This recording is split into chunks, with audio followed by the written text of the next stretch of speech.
এই প্রশ্নটা করার পর স্যারও নিজের হাসি আটকাতে পারেনি। একদিন রিয়াজের পড়াশোনায় একদমই মন বসছিল না। বই খুলে বসে ভাবছিল, আজকে ক্লাসে এমন কিছু করব যাতে স্যার নিজেই কথা বলা বন্ধ করে দেন। হঠাৎ রিয়াজ দাঁড়িয়ে বলে উঠল, স্যার, আমার একটা ছোট্ট প্রশ্ন আছে। এই কথা শুনেই পুরো ক্লাস হঠাৎ চুপ।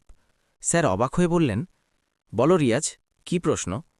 রিয়াজ খুব সিরিয়াস মুখ করে বলল, স্যার, একটা জিনিস আমি বুঝি না।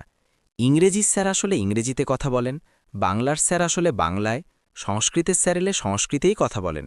তাহলে আপনি গণিতের স্যার হয়ে বাংলা ভাষায় কেন কথা বলেন? আপনার তো শুধু অঙ্কেই কথা বলা উচিত।